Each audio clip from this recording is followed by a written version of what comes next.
Hello, good day to all our viewers. We welcome you to another episode of the Peace Clinic. We are glad you could join us today. So kindly reach out to the comment section, let us know your name, your location, and also we would love to have you in this conversation. Today we're talking about quite an interesting topic, but before we go into that, the Peace Clinic is brought to you by the Institute of Global Peace and Conflict Management, and I remain your uncle, Janet Michael, and I have here with me Ambassador Tahule Joshua. You're welcome, sir. Janet, it's a pleasure we are meeting today once again. And good afternoon to our viewers out there. We appreciate you to create time to join us today as well. Thank you very much. Yes, thank you, sir. It's a pleasure having you. So, to our viewers, today we are talking about corruption and its effect on peace and development in Nigeria. We all know that corruption is one issue we have been fighting as a nation within Nigeria, within Africa, and even at the larger part of the world. Corruption has been an issue. So, today we'll be talking about how corruption affects peace and how it affects development. We'll be using Nigeria as a case study as we talk about the world at large.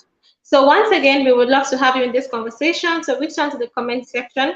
Let us know your contribution. How do you think corruption affects peace and development? And if you have any question, you can do well to put them down and we will attend to them. So thank you once again. So Ambassador Joshua, once again, you're welcome, sir. Thank you very much, Janet. It's a pleasure to be here to discuss an exciting story of our lives, our experiences as a country, as a people. You understand, when we are talking about corruption in Nigeria, then it's an exciting topic to discuss because it affects all of us. Virtually all of us are affected by this singular corruption. So it's something to discuss. So we are here to discuss it. Thank you very much. Yes. So to our viewers, once again, we will be yesterday actually quite engaging with a slides presentation, and today we will be doing same. This is you follow through on what we are doing so that you will be part of the conversation. So be looking at the slides right away. Once again, the topic is corruption and its effect on peace and development in Nigeria. So what is the objective of today's Peace Clinic is to understand the concept corruption and the related terms. We'll also be understanding the effects of corruption on peace and development in Nigeria, and we'll be looking at the various ways to prevent or eradicate corruption in Nigeria. But before we go in depth, we would love Ambassador Joshua Tahule to give us a background when we see corruption. What exactly are we talking about? So, Ambassador Yes. Joshua, over to you. Thank you very much, Janet. It's good to have an overview of what corruption is all about. But you know, corruption is a term that has so many angles to look at. So when we're talking about corruption, it's not only in when we give money to get something in return, but when we ask for money for something in return that makes corruption. No, there are corruption that happen in kind as well. So when we have a situation whereby files are being exchanged or documents are being exposed where they are not supposed to be exposed, confidential information are being exposed, all of those are forms of corruption. Do you understand? So corruption is not necessarily monetary, but they are also um, kind of corruptions that are not necessarily has to do with money. There are some kind of corruption that have to do with our deeds, our attitude, our behaviors. Do you understand? They have to do with the actions and the inactions we commit in the system, or the abuse of powers and things like that are all part of corruptions. So corruption has uh, adversely affected us as a people, as a system, and as individuals. Okay, some of us have been denied opportunities here and there on the basis of corruptions. And so many of those activities are going on in our system.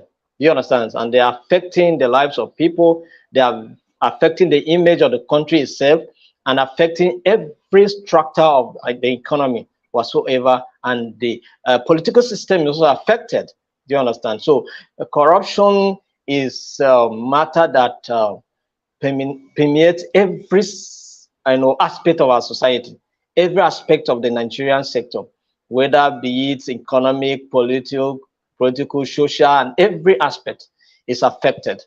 So this is what we are here to discuss, and I believe that we're going to have an interesting time discussing this together. Yes, yes, we will. Of a shorty, corruption, just like you've said, has been a significant issue that has actually affected us as a nation, as a people, in detrimental ways. So we'll be proceeding to, okay, what is corruption? Mr. Joshua has done justice to this. He has spoken to us about what corruption is all about. So I will just kindly read through. He said corruption is a form of dishonest or unethical behavior by individuals in position of power, typically involving the misuse of public or entrusted authority for personal gain. It can take various forms such as bribery, embezzlement, nepotism, cronyism, fraud, extortion, and influencing peddling. So this is a breakdown of what these words actually mean. We're talking about the likes of fraud, extortion, influencing, peddling, and the likes of them. So we'll just do a quick recap on this subject matter. Cronyism involves the appointment of friends, associates, or supporters to positions of authority or influence, often based on personal relationship rather than merit, leading to the lack of fairness or transparency. So this involves a situation whereby people appoint their friends, their associates, or supporters into a position of influence. And we can see that is very common in our nation, Nigeria. And most people actually say for you to get a certain position, you need to know somebody that knows somebody. It could be a relative, a family member. And people actually, go out to when there's a position or a vacancy, instead of giving those that qualify, they go on to like pick a member of the family or somebody they are close to, a friend or an associate who might be less qualified for such position to take over the position. So, Ambassador Joshua, what can you say about this? Actually, it's a problem, Janet. Actually, it's a problem. It's a problem, and it has spanned through all the administrations in Nigeria. We have people sometimes categorically, most especially the presidency or the governors, they appoint people they knew. And some of them appoint their relatives, friends, But yes, quite good to appoint people you know who have the capacity to deliver.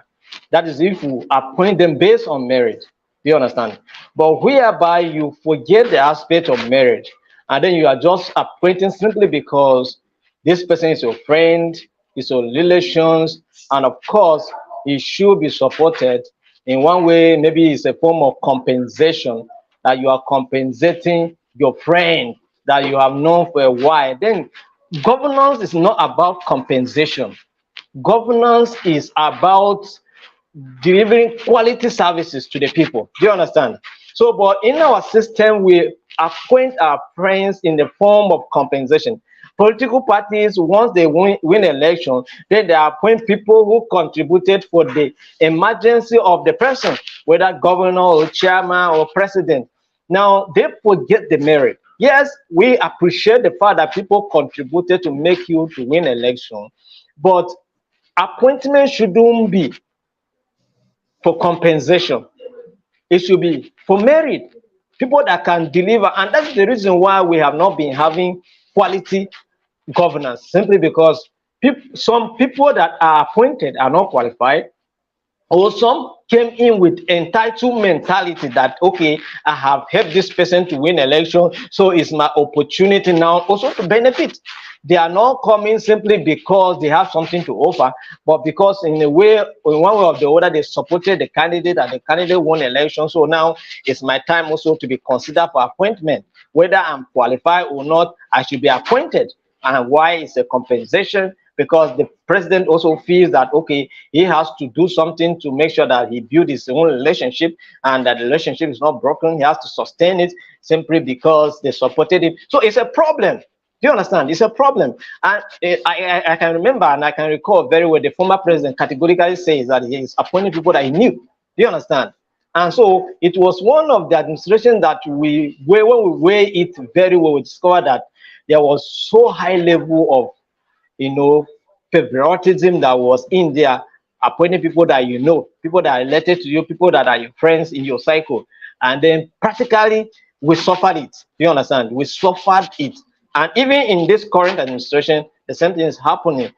Are you getting a point now? We are still suffering it. And so it has been in our system that chronism has taken over where people just it's a kind of crone. They just appointed people as they are, you know, whether qualify or not qualify. But so far as uh, you are a friend, then you qualify to be appointed.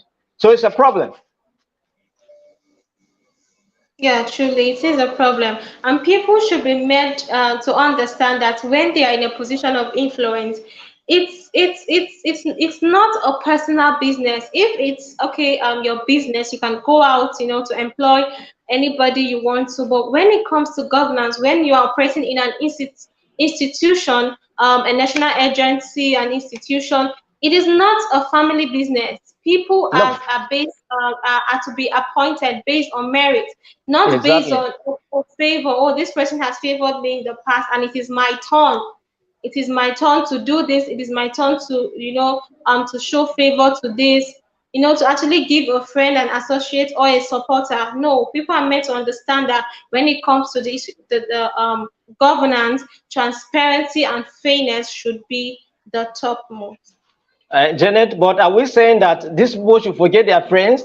They should not help them because No, in one way or the other is because people feel that okay, I have to assist this person because he's in a position that needs help. Do you understand? So now, what the issue here is that we are not saying that you should forget about your friends. Okay, you can through your earnings, maybe your salary or whatever, you can give them some support to support them to start something on their own and go. But it must not be that you appoint them to take a position they cannot deliver. Do you understand? If they must be appointed, they should have the capacity to deliver. We are not saying you should appoint strangers that you don't know. No, that's not what we're saying. But you should also consider recommendations. That's another aspect. If somebody is recommended based on the person's qualification and capacity, such person should be considered.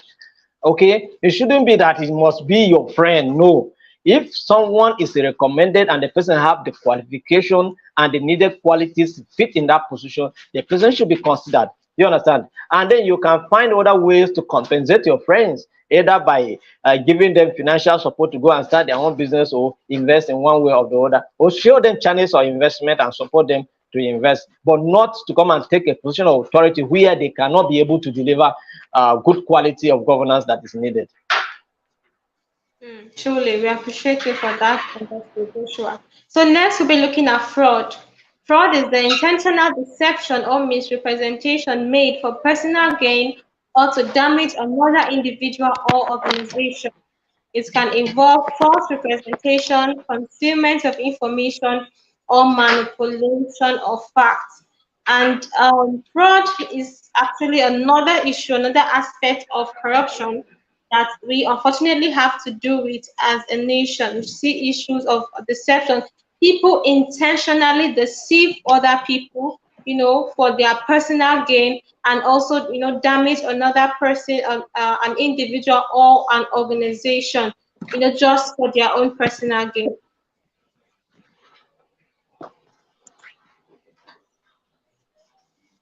Ambassador Joshua Tahule, what can you say about this?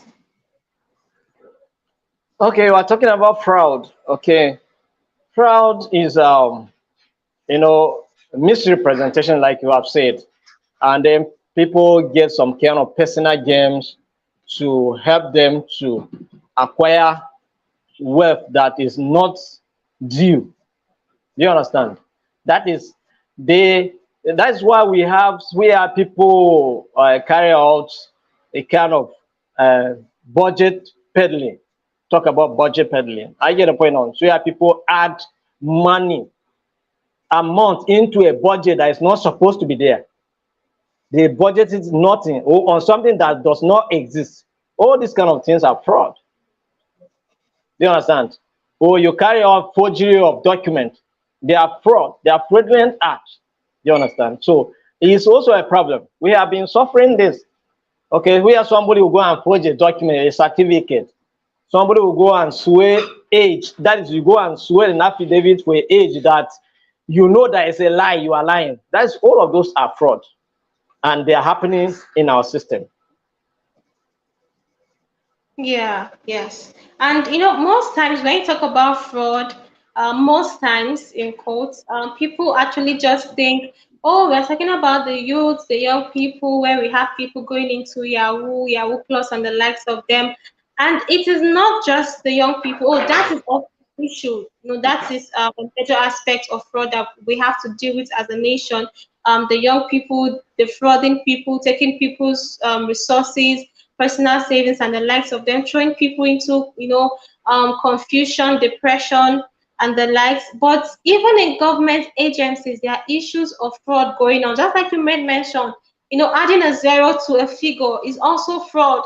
And sometimes people think, oh, it's just it's something that is normal, and it's actually quite unfortunate that people have normalized these things and made it seem like it is no big deal. Oh, it is my turn to also take part of the national cake. It is my turn to to eat out of the resources of the nation and the likes of them.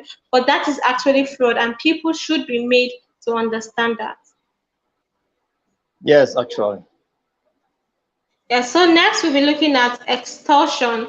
It is the act of obtaining money, property, or services from someone through coercion, threat, or intimidation. Typically involves using force or abuse of power to extract something of value from another party. So we also have issues of extortion. We have bribery, which is very common in our nation, especially in in governmental institution agencies, even in private owned. It's just everywhere, and it is unfortunate that this level of corruption has actually eaten deep, even on a personal basis. When you reach out to somebody for a favor, they want to get something in return. They either um, extort you, ask you to give something. Gone are the days in this nation where somebody can just, go out of their way, go an extra mile just to, to help someone. But in this period and in this time, almost everybody wants to get something in return for an action or an activity carried out.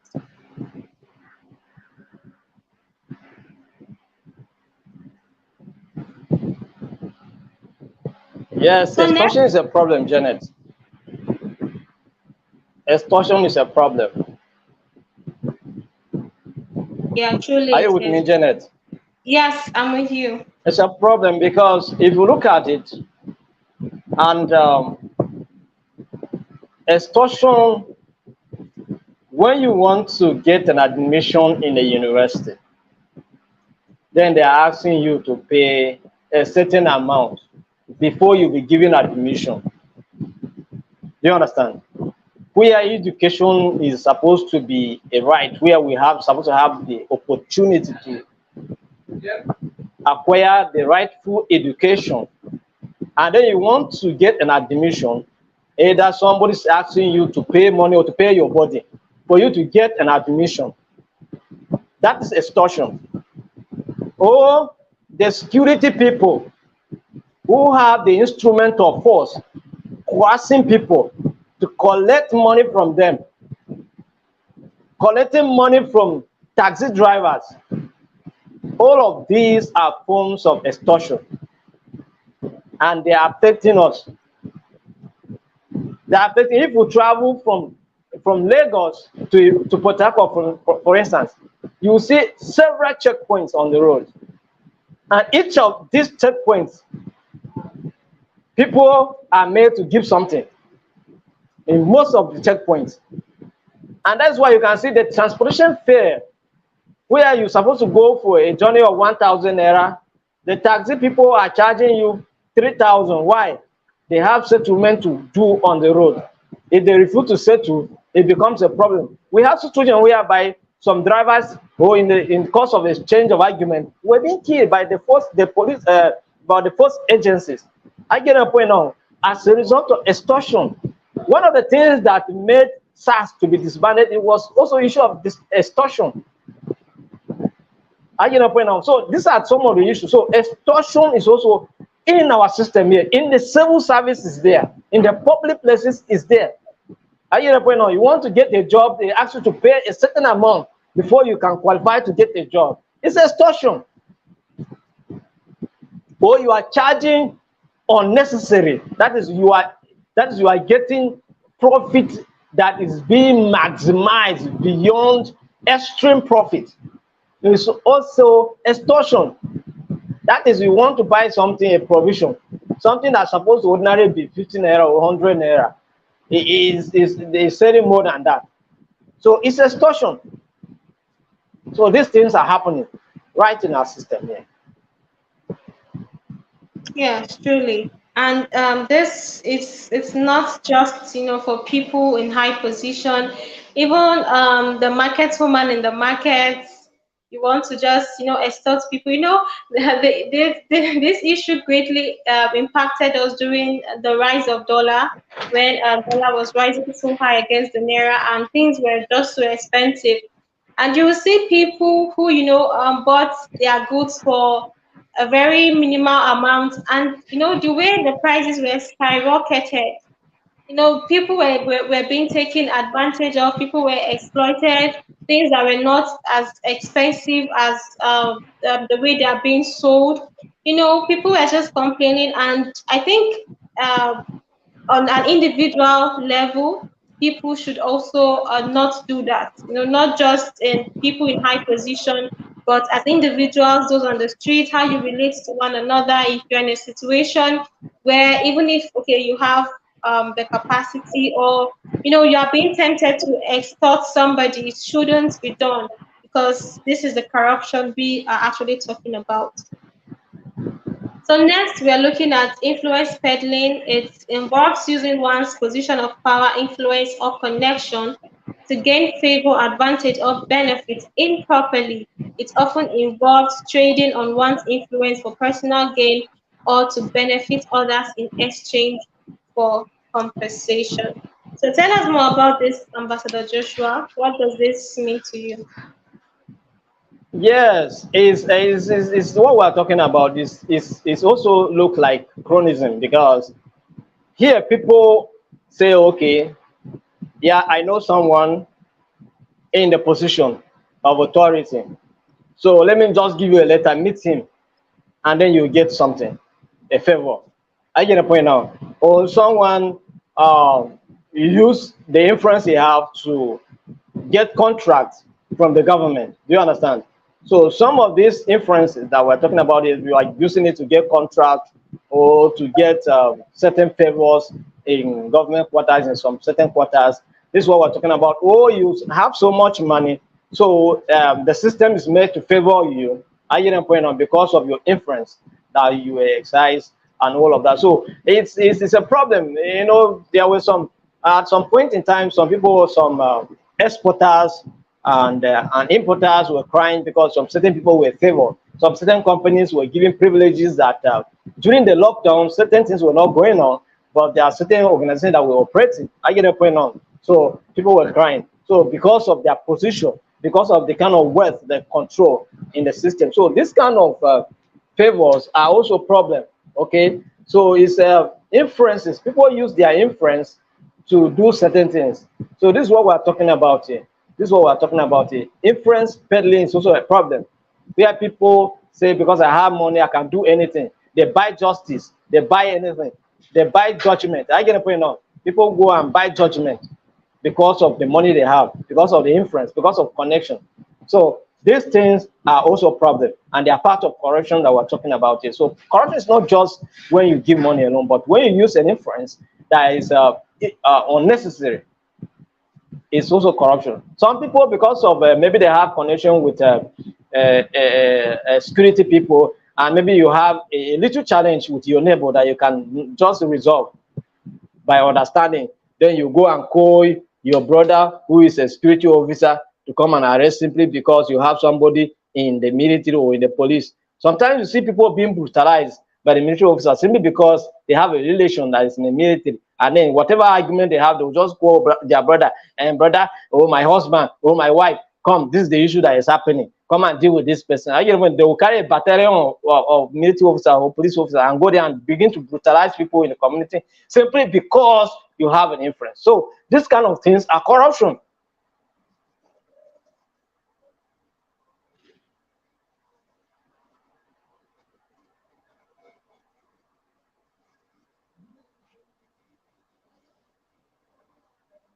Okay, unfortunately, it seems we have Ambassador Joshua is not with us. So to our viewers, if you are just joining us, you're welcome. We are glad you could join us. Today we are looking at the topic corruption and its effect on peace and development in Nigeria. So kindly feel well to reach out to us in the comment section. We would love to have you in this conversation as we discuss this issue. Corruption has been a significant issue in our nation, Nigeria, and we'll be using it as a case study to also address the issue of corruption in other parts of the nation and in other parts of the world. So we have actually, seen a list of what different forms corruption takes. When we talk about corruption, we're not just talking about something, very, broad and it's something we can relate to. It's something we see every day. It's something even some of us are involved in. And before we can deal with corruption, we are not just looking at those at the top, we're also looking at those at the grassroots level. And as individuals, we must address this issue. Talk about issue of fraud, issues of extortion, influence, peddling, and the likes of them. So next we'll be understanding the effects of corruption on peace and development in Nigeria.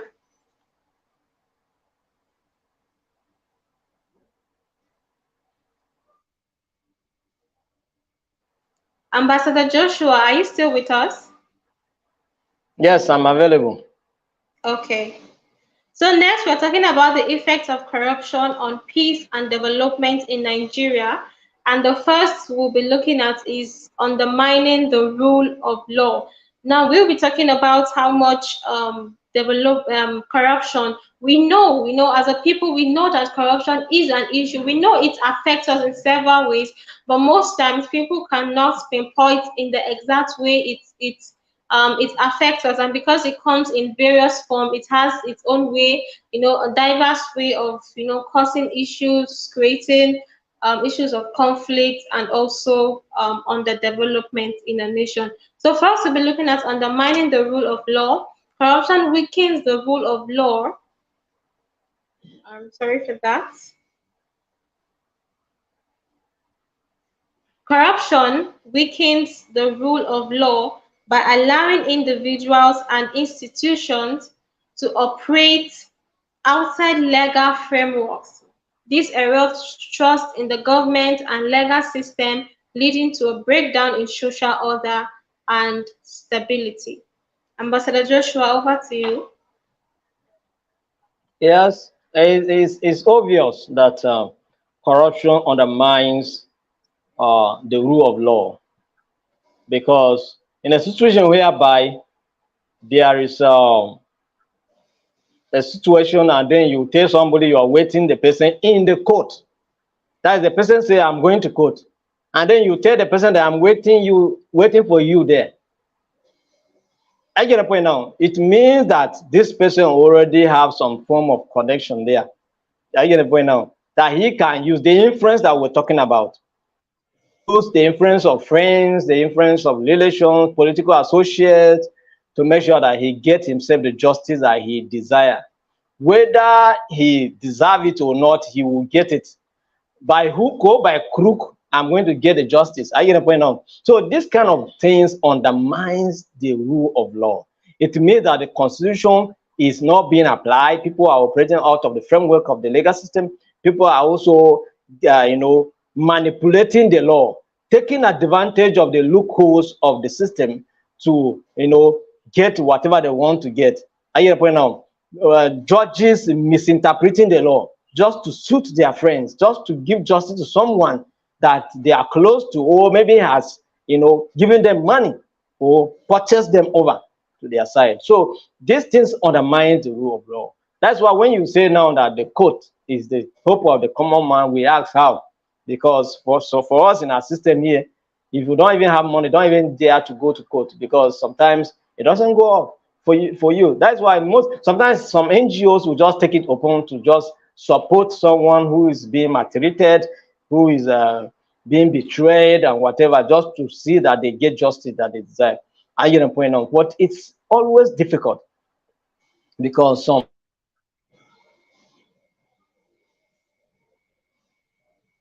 system and they are manipulating it for their own good. Yes, and yesterday during the peace clinic, we actually spoke about truth seeking and accountability, and I think this relates to this in a way. People have the feeling, especially those in position of influence and authority, feel like they can do anything they want to do. They do not have to operate within the legal framework, because even if you take them to court, they have the resources, to just get their way out of it and, continue doing whatever they want. But people should be made to understand that they cannot just, operate outside legal framework. Nobody is above the law. So everybody should be treated as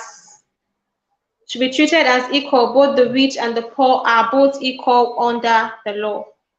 So this is important in order to avoid the breakdown in social order and stability. So next we are looking at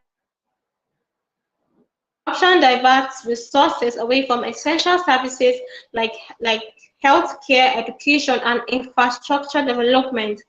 This hinders economic growth and exacerbates poverty, leading to social inequality and unrest. And I think, for one, this is the common aspects of corruption we see. Its economic impacts on a nation's development. Essential services like healthcare. In the case of Nigeria, our hospitals, the educational system, the infrastructures, the roads, and the like. Everything. Most times, not even most times, in all honesty, most people feel like nothing is working. It's a system that is gradually breaking down, and we're actually seeing things that are supposed to be in place and not in place. We go to our healthcare services. Most times they're having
We sincerely apologize for the break in network.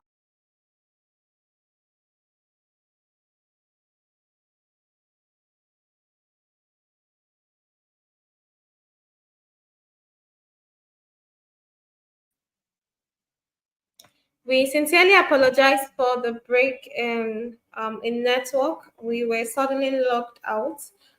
Ambassador Joshua, please let me know if you can hear me.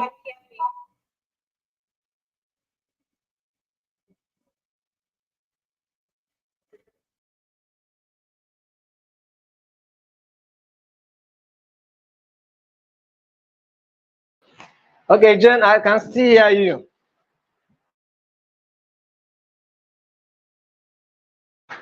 I'm still much available. I can hear you.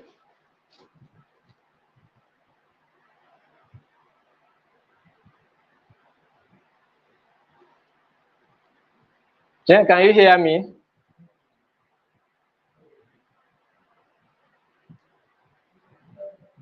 Hello, Jen, can you hear me?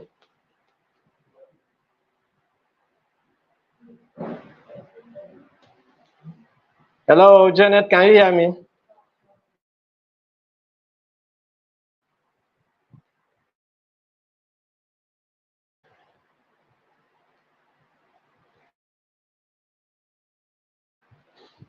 Jen, can you hear me?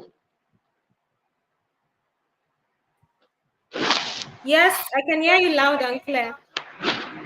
It's okay.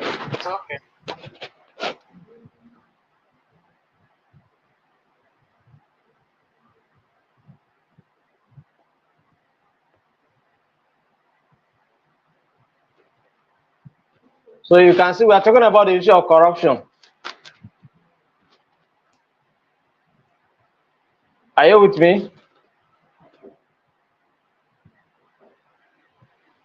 I can't hear you, Janet. It's like you mute yourself. I can't hear you.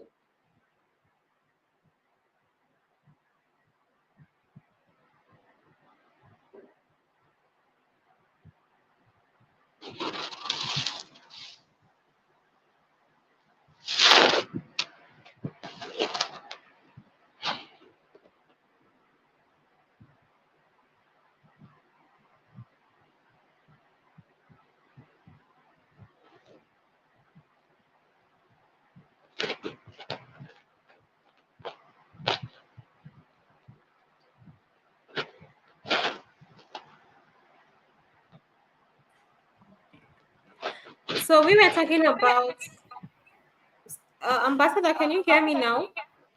I can hear you. Okay. So unfortunately, I'm having a bit of a network issue, but hopefully that is resolved.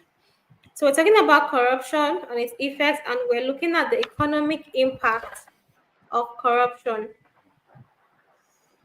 And so let me just give one critical example that is happening right now about the issue of economic corruption.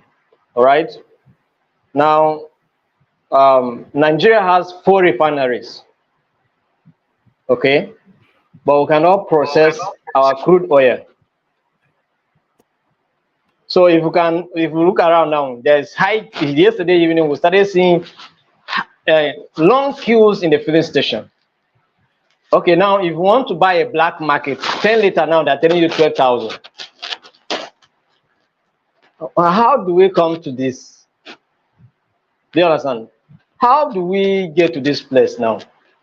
We have 4 refineries. We cannot even refine for you. You are paying high amount of money to import your own fuel. That is, you sell crude oil, you go, you take and go and refine somewhere, you import it back to your own country. Is this not?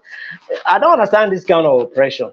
Why is that 4 refineries are not working? This is the kind of corruption we are talking about. This is economic corruption. It's making people to suffer unnecessarily. Nigeria have oil, but we cannot enjoy it. Why? Because corruption is in place. Now people will just go and give you different kind of fees. They will go and tell you just to hike fuel. They will go and tell you that they have spent this and spent this to import fuel back to this country, and then begin to hide the price of fuel. They say they remove subsidy and fuel will be available, but we are still experiencing subsidy. So what is the problem? Corruption.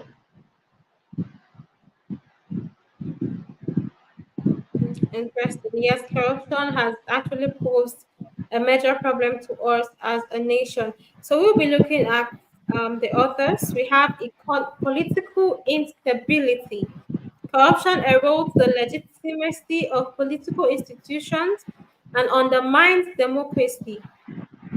When citizens perceive that the government is corrupt and self serving, it can lead to political instability, protests, and even violent conflicts.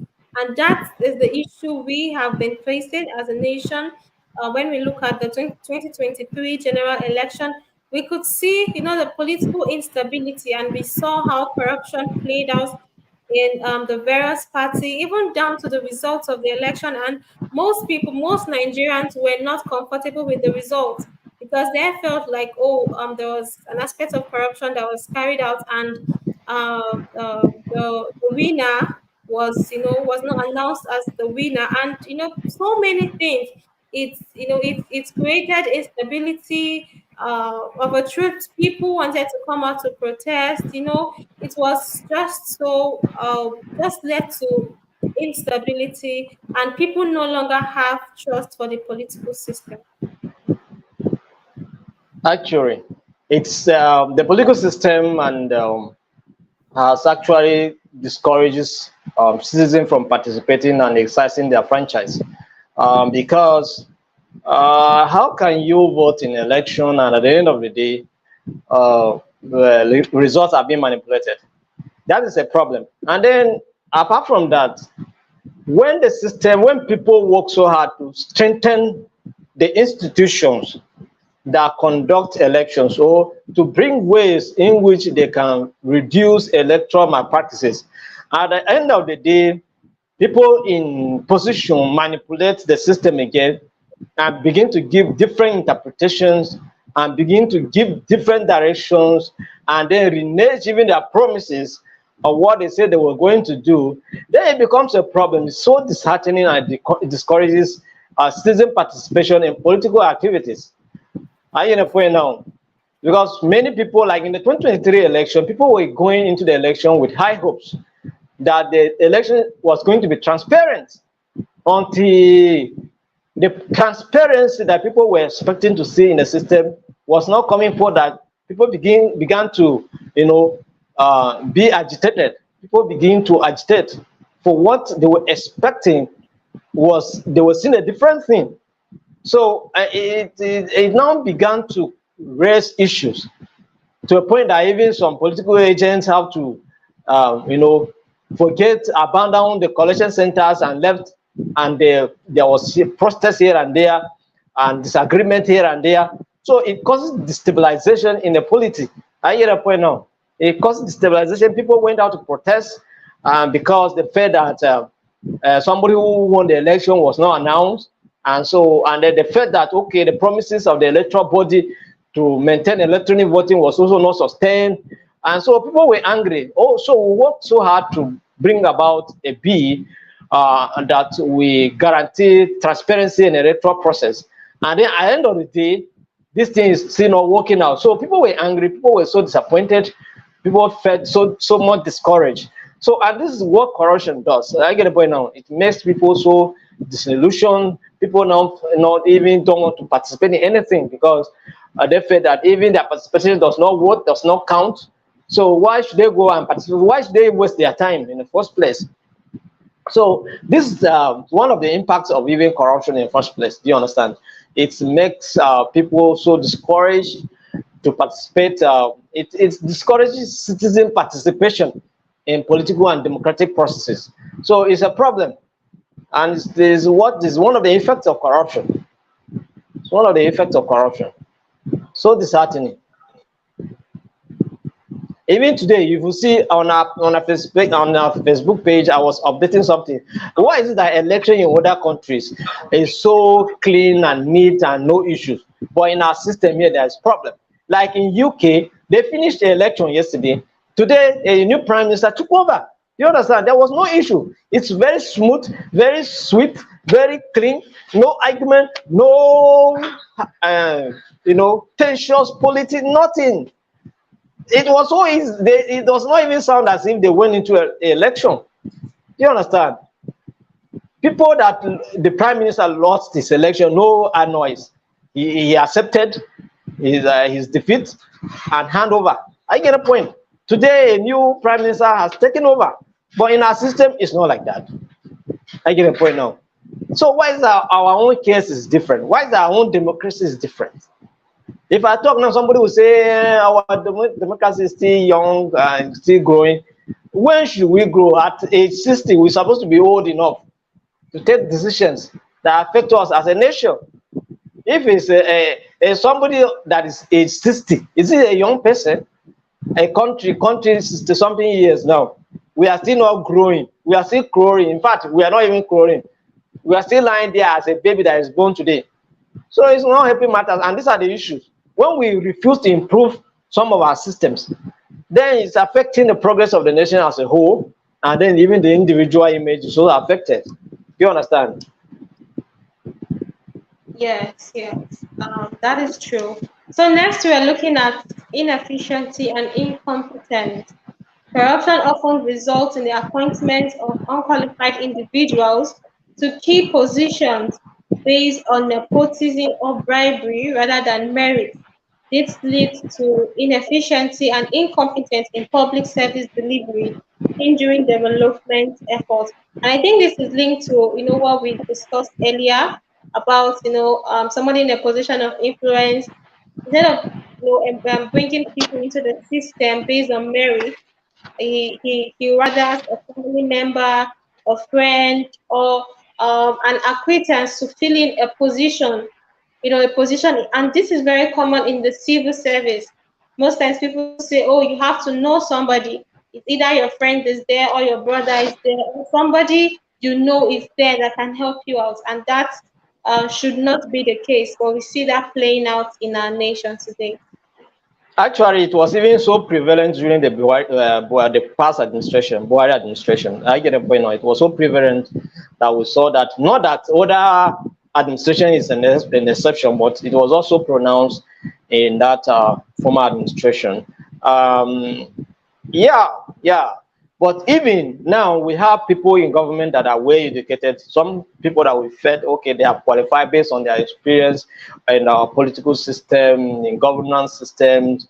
They have the experience of, because most of them are former governors, most of them are former House of Reps, some of them senators, now heading position of authority in this country. So by that, we should judge them as qualified individuals who have experience in the system. But their experience, what does it count? Experience in stealing, experience in diversion, not in the quality delivery of service. Do you understand? Their experience does not amount to anything. What it amounts to is the abuse of office powers. That is what they have known best to do, but not in quality of service delivery. I get a point now. So where people can budget 100 billion on a 27-kilometer road, and at the end of the day, 1 month, 2 months, that road is washed away, but 1 billion has gone. So what are we talking about? So these people are appointed based on their experience as former governors, as former ministers, or as former House of Reps, or whatever. But what has that experience amount to? You understand? These are qualified people, and then that's why some people call them cabal. And somebody say it's a dangerous cabal. I think if I can copy the words of former governor of Rivers State, Mechi, say the Tinubu cabal is a very dangerous cabal because they are educated. So educated means that they are also wise in terms of where they want to manipulating figures and using pen to also manipulate. So they have the qualification, they have the experience. Do you understand? It's a very dangerous cabal. That's what they say. But I'm not calling them cabal. They are qualified. What we wanted to see from them is that we want to see quality service delivery. And I must say, yes, in one way or the other, people may not like the FCT minister currently, but he's doing a lot. He's trying his best. We are seeing where some roads that are not good is fixing them. Electric street lights are working. I'm seeing pipelines, water going on in Abuja. It means that the FCT minister is working. I get a point now. So this is the kind of things we want. equal amount of money that is budget into the system. Let's see what you are doing with that money. Make the system work. Do you understand? Yes, they are taxing us here and there, or in this Abuja, this one tax, this one tax. But if we collect this tax, let's see something. Let's see something. And Wike is trying as much as possible to bring that in Abuja, and we appreciate his work and what he's doing so far. But we expect that other ministries and other departments and agencies should also be up and doing in their own work. It may not, your own may not be doing physical infrastructure. I get a point now. But you make sure that the system is working. You make sure that in your own system is working. If you are in a system whereby you have to deal with corruption, like the institution like EFCC, let's be up and doing to make sure that the system is bring to a situation whereby we can say there's transparency, there is accountability. I get a point now. So it's very, very important that all the systems should work. Institutions like National Orientation Agency should be up and doing to make sure that the tax they have at hand is to orient the nations, and then they are doing it as they're supposed to do it. I know they are okay, they have some programs that they are doing as well, but we have to be seeing them. They have to be visible. They have not been so visible. We have to see them visible. I get a point now. So these are some of the things that we're talking about. So some institutions have qualified people, but their qualification is for stealing. Okay, it's not for service delivery. So this is the issue. That's what we're talking about there.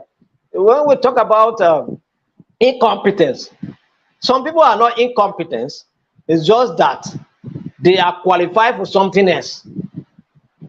They have the qualification, but for something else.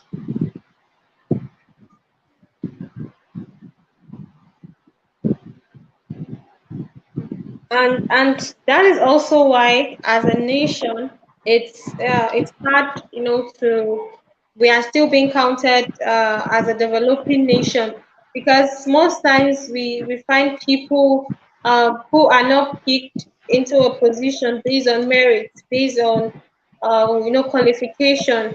People are picked based on favor, and that has also led to a high level of incompetence. You go to a system, and it's actually quite unfortunate. You go to a public service office, and the person you are meeting cannot effectively communicate with you. The person that is there in some instance do not even have an idea of what he or she is supposed to do. And there's no way a system like that is going to progress, because somebody who is not competent, somebody who is not skilled, in the area where he or she is supposed to be skilled, when he's in a position, things, things go out of hand, things happen, things that are supposed to be done right are not being done right because of incompetence and inefficiency. And I think that this is an issue we should pay attention to as a nation. So next we have security challenges. Corruption can fuel security challenges such as terrorism, insurgency, and organized crime. Corrupt officials may collude with criminal elements, leading to a breakdown in law and order, and making it difficult for security forces to effectively combat threats. So security issue has actually been a significant issue in our country, Nigeria, and most times this can be tied to corruption. When there's high level of corruption, it can lead to insurgency, because it can lead to civil unrest, because people will feel cheated, people will feel like things are not being done the proper way, and then they'll start causing the breakdown of law and order in certain areas. And this has been issues that we have been combating with as a nation. But most times it's not just to say, oh, there are security challenges. We need to know what are the costs of these security challenges. And some people have actually argued that most can be linked to politics. People feel like, oh, it is politicians. They are the ones causing the security issues. They are the ones causing the unrest. They are the ones causing the organized crime. Although they are not proving evidence to prove that, but that is how most people think. And then people feel, oh, if the system is bad, let's just go out of our way. Let's just create, do criminal activities. Let's just go and sort things out for ourselves, and this is not supposed to be. Janet, is a problem. Yeah, security challenges is also one of the effects of corruption, and I agree with what you have said totally, because you can see even in our system here, there are some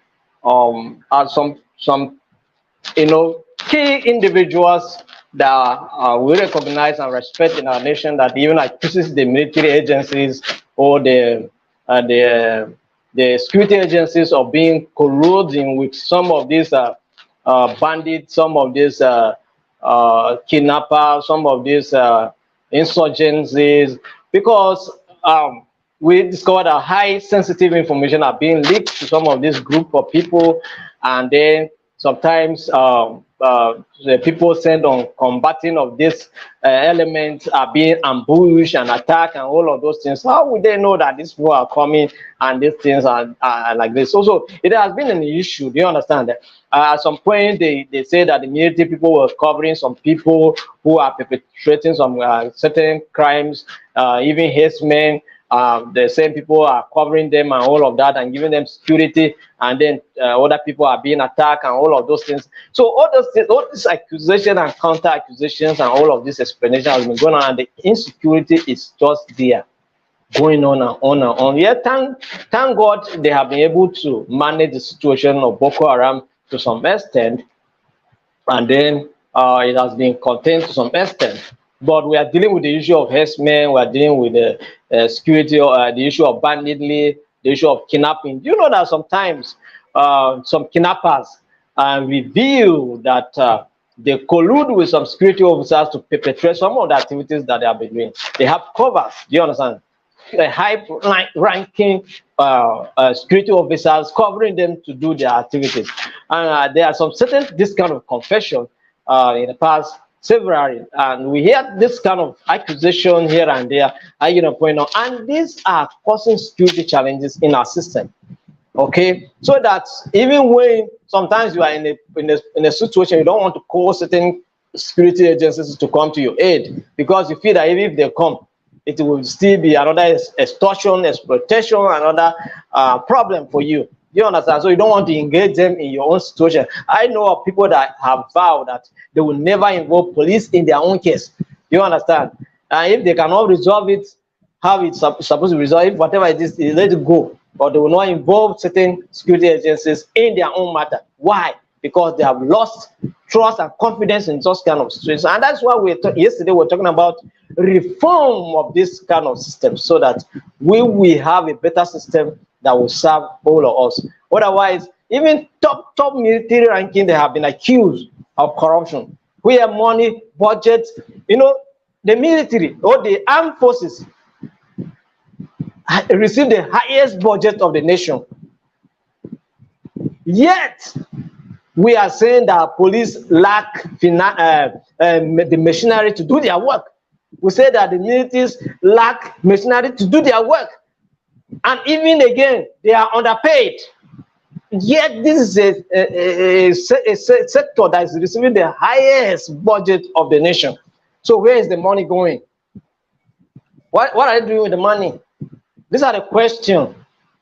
I'm not appointing accusing finger on anybody in particular, but when we are not seeing the results, the impact of the budget in that sector, then it calls for questioning. It means that something is not going on that is correct, and that thing that is not going on where is what we call corruption, and it's causing insecurity. Yes, and that is quite unfortunate. The security experts, they are not giving the necessary financial support they need to actually fight insecurity, and this can be tied to corruption. When provision is being made for a certain equipment or instruments, you see somebody sitting down in an office and is circumventing these resources for personal use, and that is quite unfortunate. So next, we'll be looking at inequality. Corruption widens the gap between the rich and the poor as resources are siphoned off by the corrupt elites. This inequality can lead to social tension and conflict as marginalized groups feel disenfranchised and excluded from the benefits of development. Now, in our nation, Nigeria, we have so many marginalized groups, people who feel like they are not being equal, they're not being treated equally like others. So many ethnicity who feel like who are being considered to be minority, and this can actually lead to social tension and conflict. Yes, not just the minority in that aspect, as in the minority tribe. Yes, they have their own the challenges that they are facing. But another thing is also the women. The women folks are also crying that gender imbalances and all those things, and then the opportunities that come their way. And now, as the question is, let me ask you now: who is the female governor in Nigeria? Do we have any Um, female governor in Nigeria? no, we No. don't. And since the return of democracy in 1999, do we have any female governor produced in this country? No. Okay, do we have a female president in this country? No. The only time a female candidate, presidential candidate, contested election, a primary election, women also went there again, but also voted against her. Do you understand? So she got one vote. That is a vote from herself. Do you understand? So, but by and large, what we are saying is that women should be also incorporated in the process of governance, okay? And then they given some opportunities. That's what we call equity, okay? Even if you cannot give them equal opportunities, let the equity policies and principles be applied, okay? If you can have 100 men in the governance system, at least let's have 70% of women in the system. Some administration come and talk about 35 affirmative policy, inclusive of women in the system. We did not see that 35 until the administration expired. You understand? And currently, we also have these challenges. So they only created one ministry for women, and that is the only time they get that appointment in those ministries. But we have other departments, other ministries now under this administration that we have women that are in power there. Yes, fine, they are given opportunity, but when you are given this opportunity, also use it well. Because when you receive an opportunity and then you are not using it well, you are also not promoting your gender to a limelight. It's also a problem. Okay, so so when if you say you are not being considered, when you are given opportunity, prove that yes, you can be trusted, you can be tested. If you are from a region that is considered marginalized and you have an opportunity to represent well. Do you understand? You have an opportunity to do something, do it well. If you don't do it well, it means that you also are the same. But if you do it well, then it doesn't matter where you come from.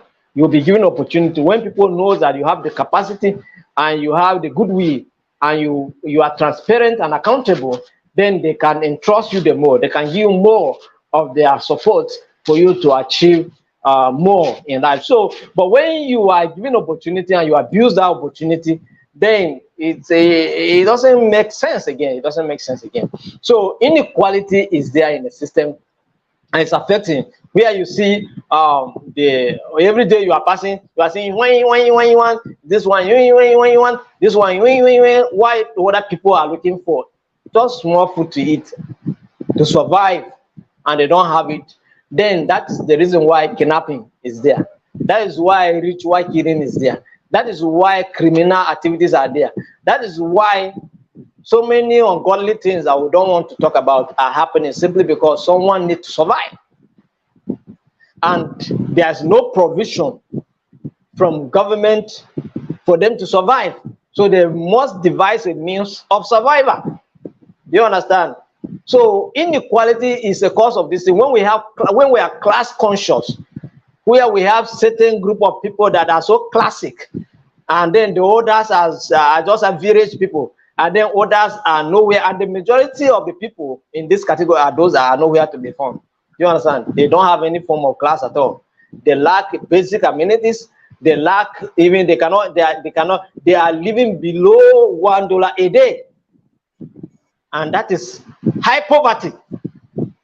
So it's a problem for us, and we must also deal with that. So inequality and corruption create this inequality, because if you look at other countries like Iceland, where we consider as the most peaceful country in the world, people are made equal.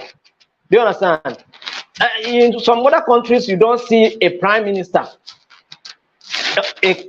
convoy, 6 cars, 7 cars. You cannot see that. Do you understand? But in our country, 50 cars, 100 cars on a presidential convoy. Where are you going? What are you going? What are you doing? A president is going for a function that concerns the Ministry of Agriculture, Ministry of Education is going, Ministry of Women Affairs is going, Ministry of this one is going, minister, all the ministers gather and follow the president. Where are you going? Go and face your work and do your work. You understand? Follow president about. So you see long queues. President himself have so many officials. It's too much. So when people see this thing, and then they are looking for just food to eat and survive, and they cannot afford this thing, what do you expect them to do? Inequality because of corruption, and then it causes insecurity as well.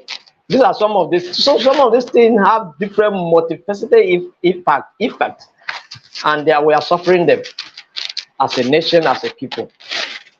Oh, thank you so much, Ambassador Joshua. You've actually spoken extensively on the issue of inequality and how it is an effect of corruption in Nigeria. So next we'll be looking at the various ways to prevent or eradicate corruption in Nigeria. And we're looking at the efforts to combat corruption typically involves establishing and enforcing legal and ethical standards. There's actually a need to, to create, to enforce. It's not just creating the law and just putting it out there, because there are a large number of people who feel that based on their influence and resources, they are actually above the law, which is not supposed to be. But this law needs to be enforced, and there are certain standards, certain ethical standards that need to be put in place. This will help eradicate corruption in our nation.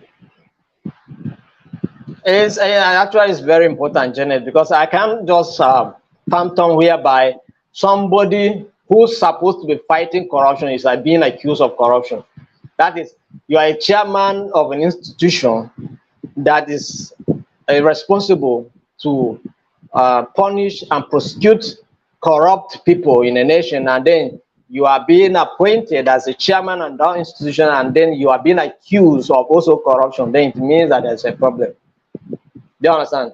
So we need ethical standard, so that you yourself, you will separate yourself from anything that will entangle you and you being accused of corruption.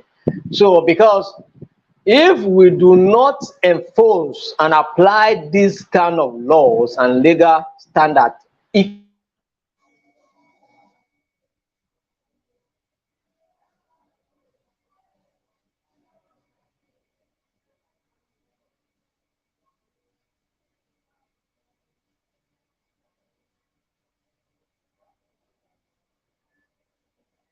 Ambassador Joshua, are you with us?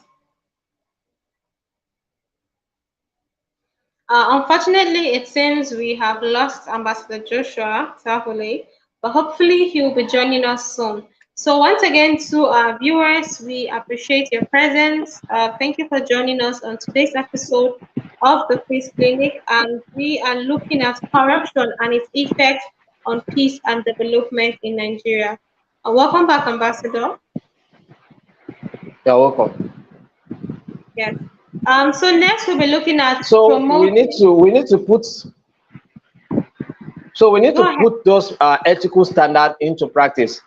We need to enforce them. We need to apply them judiciously. We have to also apply them without segregation. That is, you apply them to all parties. The law should not be strong in the face of a poor man alone. You should also be strong in the face of a rich person. Do you understand? All of them should be punished equally. It's not only when somebody steals a goat and is being burnt, but somebody stole billions and is being given consideration. Come, let's negotiate. You stole 80 billion. Please, if you can return 40 billion, we can allow you to go with the remaining 40. It shouldn't be so. You understand? But somebody stole just one goat and is being burnt down. But somebody stole hundreds of billions. How many goats go into those billions? Yet, that person is being given opportunity to negotiate. Come, if you can return 40 billion or 50 billion, the remaining ones, we can just allow you to go. I get the point now. It shouldn't be so. Ethical standards should be applied uniformly. Everybody should be, answerable to it. If you contravene any law, then it should be applied judiciously, everybody equally. I get the point now. So that will bring fairness and justice into the system. Yes. So next we are looking at promoting transparency and accountability. And I, for one, think this is one aspect that we need to pay attention to as a nation. Yesterday, we discussed about truth seeking and accountability. So, people need to be held accountable, activities need to be transparent. Let everyone be carried along. Let the masses, let the rich class, the wealthy, let everybody be carried along. Let the systems, let law that are put into place be transparent, and let accountability, let people know that when things do not go right, and when it is their position, when they are in the position to make it right and they do not, they will be held accountable for that. And just like we mentioned yesterday, they'll be held accountable for their action and also their inaction. And one of the things that is helping us as an institution and giving us credibility is our level of transparency and accountability. For us as an institution, one of our watchword is transparency and accountability. We do our things in the open. There's nothing like when if we are in a group, we discuss in a group. There's nothing like let's private chat or let's private do this thing. It's in the open. Everything's in the open. Everything's the public. Do you understand? And we don't claim anything that we don't belong or we are not. We claim what we are and what we are doing. So this is the kind of transparency that we are talking about. System must be transparent. Budget processes must be transparent so that there will be no budget peddling. I get a point on. Governance should be transparent. You do a project, you execute a project. Tell us how much you have done it and let it be true to what you have done. Yes, we are not saying that you should not eat. It's man that work that eats. If you work and you eat, there's no problem. But you do not work and you are eating, it's a crime. Do you understand? So and that's what is happening. People are eating without working. So it's a problem. So it's a problem. So if it's better you raise your pay than to steal it. Raise your pay, take it to the right authorities, let them approve of your pay rather than you to accumulate, just go and maneuver and then hide document, manipulate document, change figures, cancel figures, and give all manner of unnecessary information that are not true. And so it's very important that we must be accountable. As individuals must be accountable. If we do not pay tax, go and pay your tax. Not that when it's time for election, now you go and look for one document and then you say you have been paying your tax. No. So these are the issues we're talking about. Transparency and accountability is very, very key. And sometimes these things are happening at the lower level, at the lower level. It's not just at the higher level alone, also at the lower level, they are happening. You understand? In a school, you manipulate a result and favor a particular child because maybe the parents used to give you a tip, used to give you some financial support, and then you manipulate the result to favor that parent's child, and then other parents' children suffers. I get a point now. All these things are the things we're talking about. Let the examination be transparent.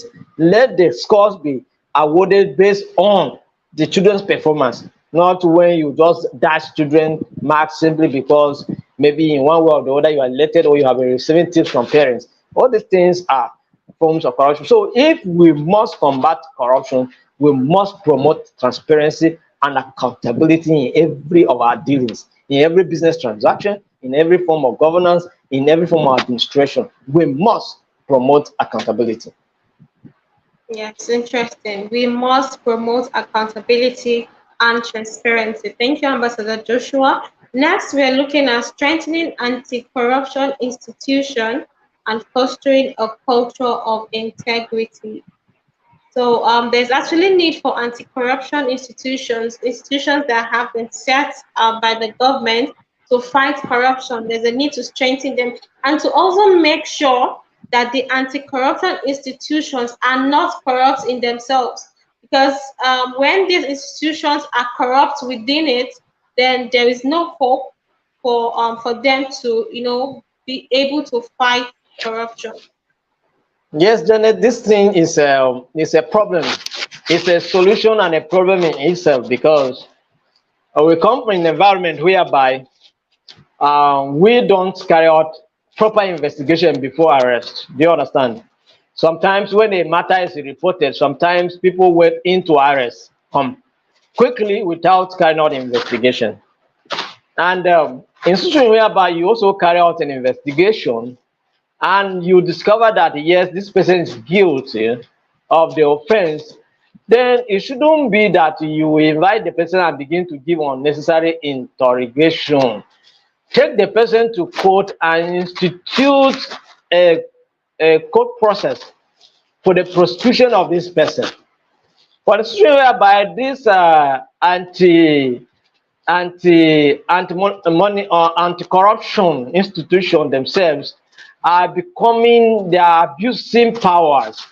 They are using powers unnecessary, coercing people in the name of fighting corruption is not correct. Abusing the rights of people is not correct. Sometimes you just stay in your house, they bash in your room, begin to search everywhere, collect phones, collect laptop, do all manner of things. That's not how it's supposed to be. If you have a report against someone, then carry out your investigation, due diligence, and then if you have discovered concrete evidence, then you have to take the person to court for prosecution. But the way sometimes they go about it also make themselves look corrupt. And then, because when we say define corruption, that abuse of power also is corruption. You understand? So when you abuse your powers, it also make you corrupt in yourself. So this institution, EFCC, ICPC, they should operate within the confine of the law and the powers given to them. Yes, we are saying they should be strengthened, but that does not mean that they should abuse the strength and giving them. Do you understand? They should use it judiciously and make sure that people are being prosecuted, not that people are being, oppressed. You are not, don't oppress people, just prosecute as the law requires. So this is a very important issue, but they must be empowered. Nobody should intimidate them. They should do their work. And it doesn't matter how powerful you are. And they should not only prosecute political appointees, even presidents. They should.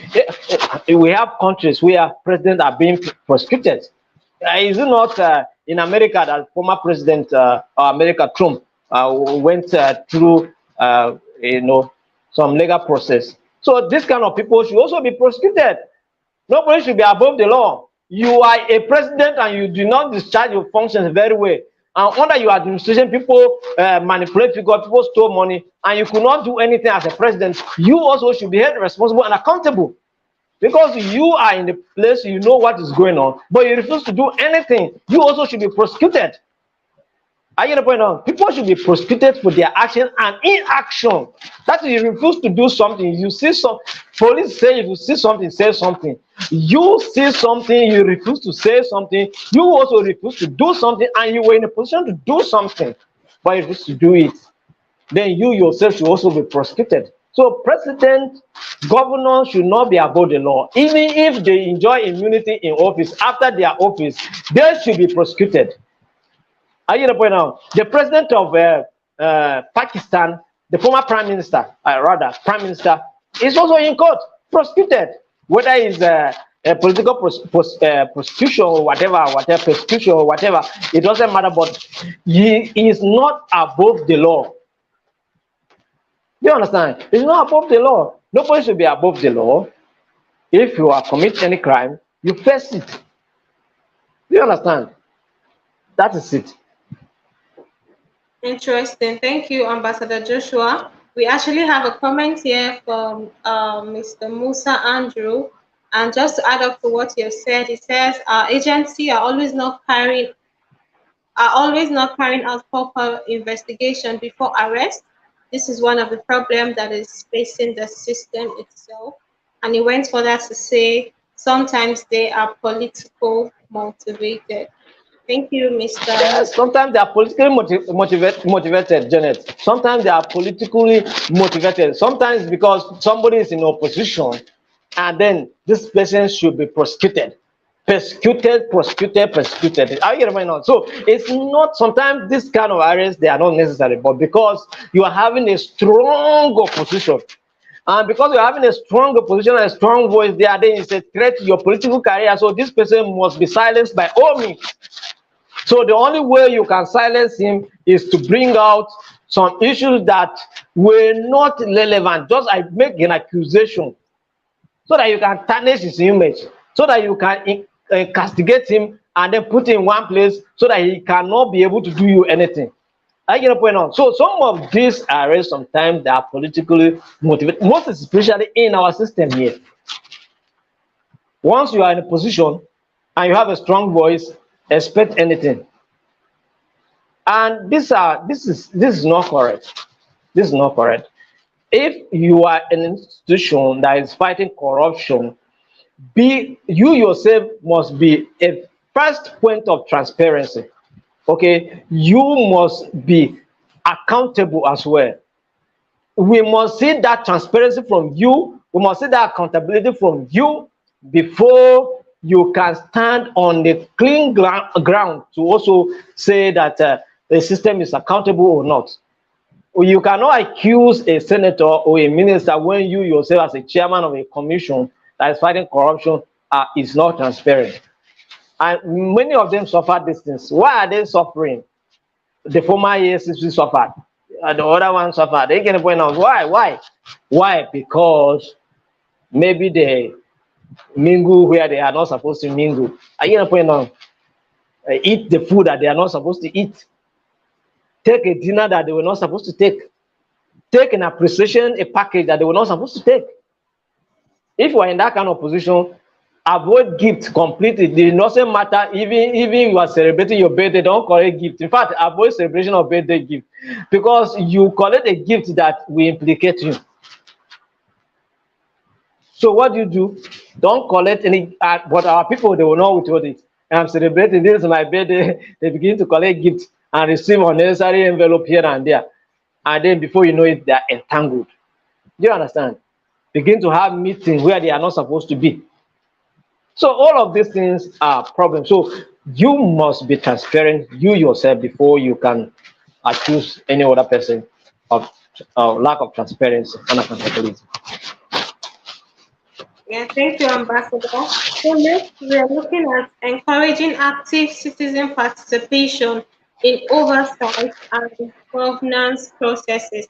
And over the years, we can see, or we have been seeing that citizen participation in government processes, about elections and the like, it's gradually reducing because no people no longer trust the system. Participation is not encouraging. There's no transparency. There's no accountability. People feel like at the end of the day, it doesn't matter what they do or how they contribute. What is meant to be would always be. So, and that has actually led to a loss of trust between citizens and how they participate in government processes. Genesis is true because let me tell you something. If we, the civil society and non-governmental organizations, will not work hard to sensitize the people and the need for citizen participation, I am telling you that the next election you will see a low turnout, a very low turnout because people are discouraged. because of whatever happened in 2023. People will not come out at all. Just only few will come out to vote in one way or the other, or maybe some who are encouraged to go out and vote, maybe by form of motivation, whatever form of motivation politicians use to motivate their supporters to go and vote. I get a point now. Maybe if they can receive such, they may go out. But if not, I am telling you that next election, if care is not taken, if the civil society will not work hard to sensitize the people and encourage the people to go out and do their citizenship participation, they will not come out and vote in 2027 election.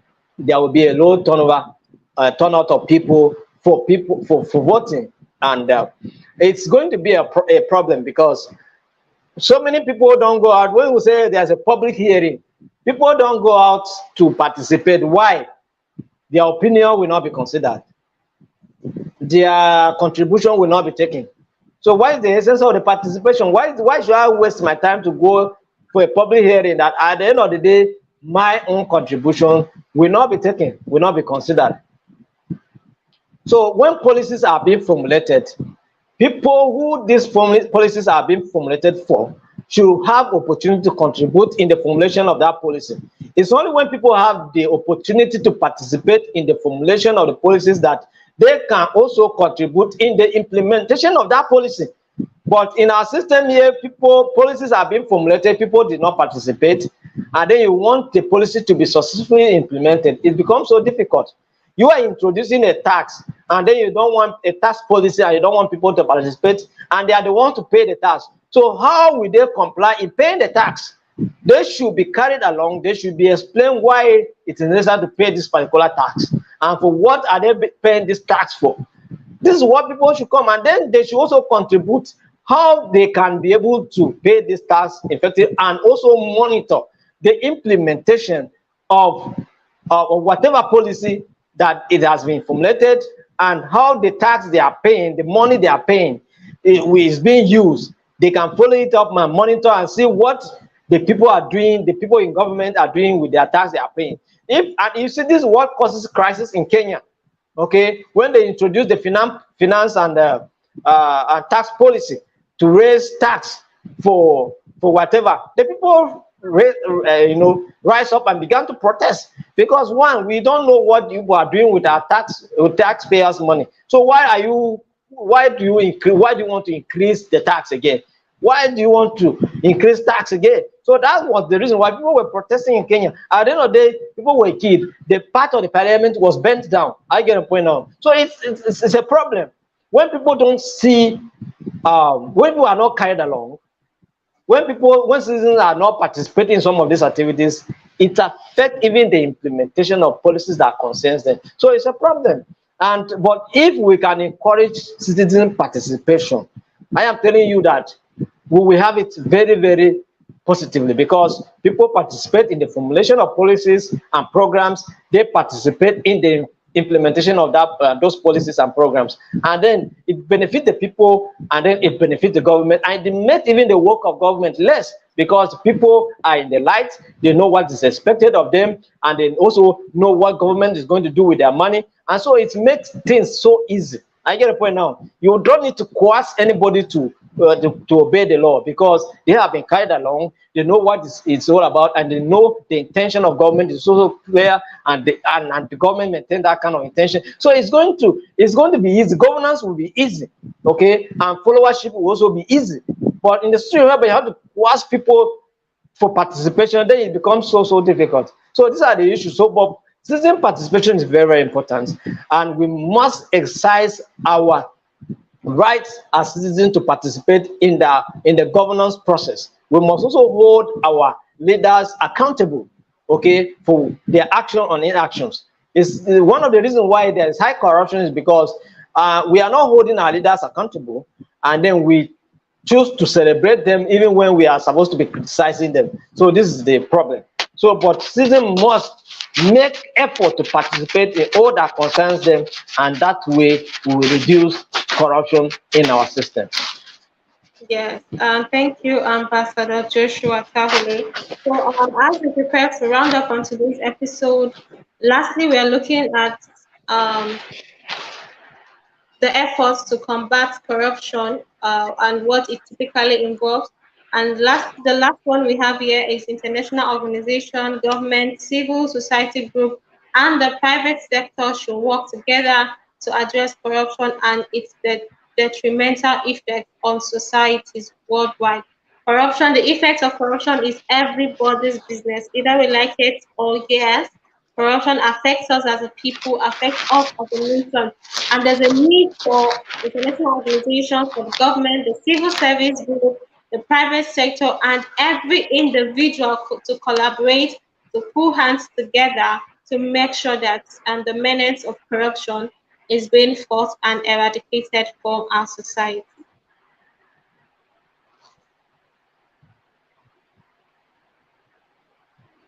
Yes, Yeah, so yes, you can that go is ahead. all hands must be on deck for us to be able to fight corruption. Government must do its own part. Individuals must do their own part. Private sectors must do their own part. Non-governmental organizations must do their own part. We are also doing our own part now. This is what we can do. At least if we cannot do anything, this one that we are discussing here now is our own contribution to educate people on the impacts of corruption. Why are we doing this? We are doing this because we hope that people who are privileged to listen to what we are saying here, when they have an opportunity in government, they will be able to maintain some level of integrity, some level of openness and accountability in their dealings. Do you understand? Yeah. And we are talking here now, from where we are today, I can tell you that even at our own level, there are there are chances of corruption. Do you understand? But in situation whereby, okay, let me tell you, in situation where as a registrar of this institution, many a times I refuse to accept certain financial gifts that people want to give me. As in, because maybe I responded to them well, I have responded, I answer or solve one of their own problems or challenges, which is also is my responsibility. Do you understand, to do it? And then they want to appreciate me. They ask me, okay, send your account number so that I can send a little appreciation. I refuse. Sir, I am only doing my job. I don't want to receive anything from anybody. So that tomorrow you will not wake up and begin to make unnecessary demand on my head. In terms maybe where I supposed to discipline or apply a particular policy that affects you, then I will be considering that Kai, this person once upon a time gave me a tip, so I should be able to consider him. Do you understand? So in to avoid this kind of implication, I don't accept gifts. Keep your gifts, keep your appreciation. Thank you is enough. Do you understand? Thank you is enough. So that God bless you is enough. Do you understand? I think it surpasses any financial blessing at all. When you say you pray for me, you say God bless you for that which you have done for me, is more than the financial support that you are giving me. Do you understand what appreciation you are going to give to me? And because that one can entangle me tomorrow, it will make me not to apply a policy that I'm supposed to apply on you. Do you understand? Maybe you have done something wrong as a member of the institute, and then as a registrar, I'm to take a particular measure of action, and then I'm finding it difficult to do it simply because this person once upon a time give me something or support me in one way or the other. No, I'm not saying that you should not give people. I'm not saying that you should not appreciate people, but in a situation whereby you are in a position of leadership, you have to be very, very careful. That does not mean that you're a wicked person, but it's just because you don't want a situation whereby you will not be able to take decision where you're supposed to take decision. Do you understand? So these are the issues. So what I'm saying here, I'm even trying to, in my own way, conclude on this, say my own final words on this topic. Fighting corruption starts from within ourselves. That is the decision to be a person of integrity, a person to be accountable, a person to be open and free. Once you make this decision, then when you are in a position of authority, people behind you will see to that transparency and integrity, and everybody will be, even the ones that are even corrupt before you enter there will become straight, because you are a straightforward person. If the leader is straight, the followers will also be straight. Do you understand? The Yes. first problem is because the people in position themselves are not transparent, they are not accountable, so any other person is not accountable. So it starts from you and I, Janet, that we are talking in this studio now, that if we want to fight corruption, we must start from ourselves. If you go to a government institution, they ask you to pay bribe, don't pay. Whatever it is, even if it's a contract, let it go.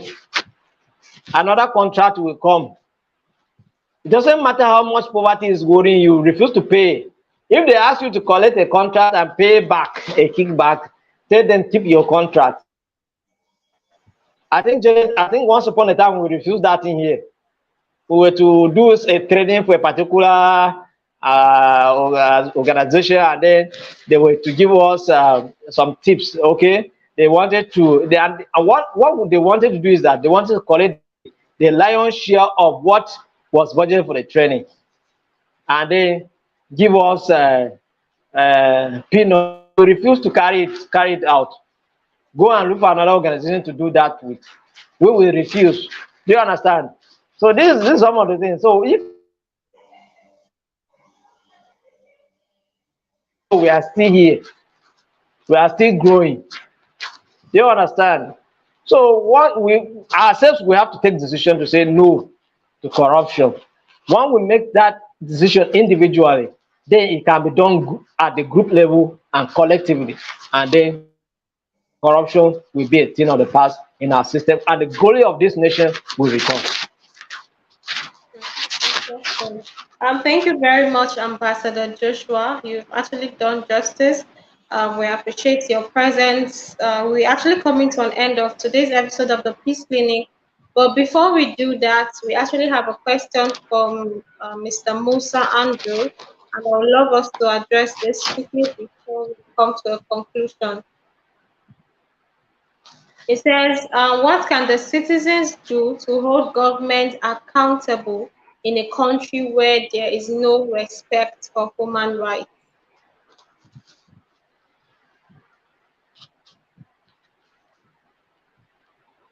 What can the citizens do to hold government accountable in a country where there are no respect for human rights? Yes, this is a very difficult question, most especially in our system here. Okay, but because we have a very complex problem here, Janet. Do you understand? Okay, for instance, now a particular government is in power and is doing something that is not correct. You want to go and protest as a people. Okay, let's go out and protest. Okay, let's go out and protest so that government can take a decision that will favor us. Then these people that are in government will go and mobilize a certain group of people who are jobless.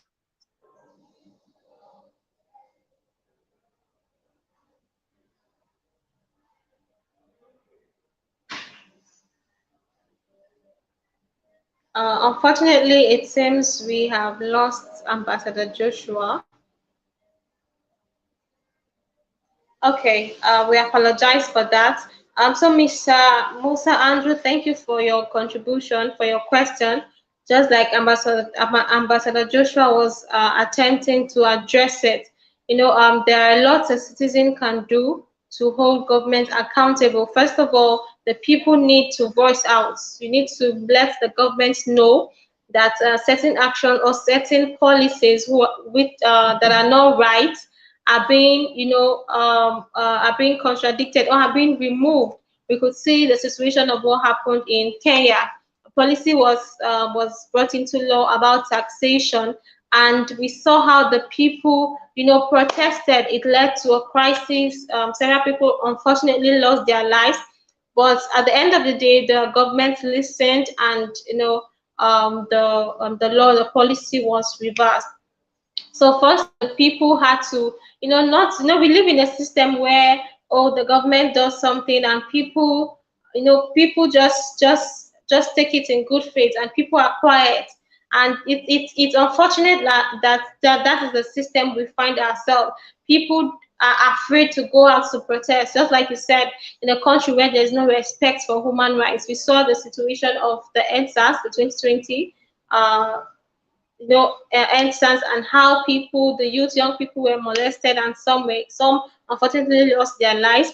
But still, the people can still voice out to make sure that the government are held accountable. And another way is to sign petitions. Here and there, we actually see petitions online. Most times, citizens go out to sign petitions against certain laws that are being brought into place by the government, and at the end of the day, those issues are being responded to. So because of our time, we will be coming to the end of today's Peace Clinic. We thank each and every one of you that connected. The Peace Clinic is brought to you by the Institute of Global Peace and Conflict Management. Mr. Musa Mohammed, thank you for your question and your contribution. So to know more about the Institute, you can visit us on www.igpcm.com.ng. You can contact us via mail at igpcminfo@gmail.com, or you call us on +234 703 3458 730, or +234 4156 9400. You can do well to follow us on all our social media handles. We are on YouTube, we are on Facebook, we're on LinkedIn as Institute of Global Peace and Conflict Management. You can also find us on Twitter, on Instagram, and on TikTok as IGPCM. So once again, thank you for joining us. We are glad you could make it to today's episode, and we would love to see you next time. So thank you very much, and see you on the next episode.